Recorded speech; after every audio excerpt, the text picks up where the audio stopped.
zbushat është që mund të ketë dalë si informacion nga antimafia italiane në një mënyrë ose në një tjetër. Çon diku ky skenar, ose çon diku në vetvete dhe ky zbulimi kësaj ngjarje në këtë moment, me këto gropa që janë?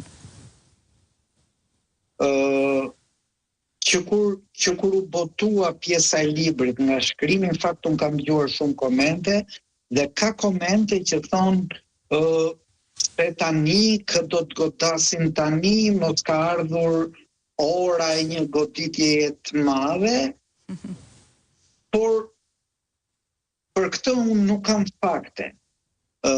Unë besoj se shpesh gjërat rrjedhin normalisht dhe gazetarët bëjnë punën e tyre normalisht.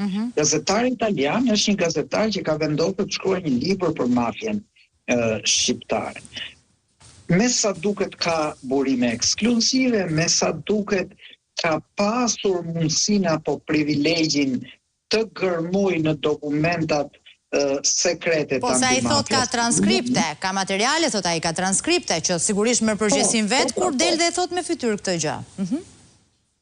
Pra në qoftë se besojmë të një gazetar profesionist që bën punën e tij, që ka marrë përsipër të shkruajë një libër për mafien shqiptare, do i ekskludonim këto teoritë e komplotit që ka një dorë të magjishme që e hodhi tani këtë gjë në treg për të pasur konsekuenca në Shqipëri apo në politikën shqiptare apo në luftën midis grupeve kriminale, nuk e di se çfarë.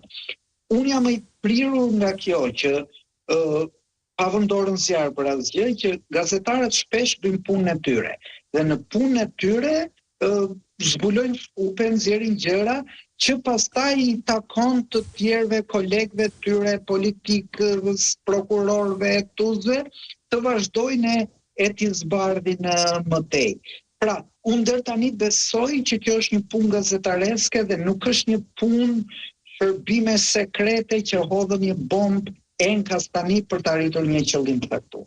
Qoftë edhe nisjen e hetimeve në një shtet ku nuk funksionon sistemi i drejtësisë normalisht dhe në një sistem drejtësie që mund t'i ketë tashmë këto dhëna. Po përtej kësaj, mund të kemi një gërshetim të dhëna shumë lehtë ne, sepse kemi tani atë që përbën disa investigime që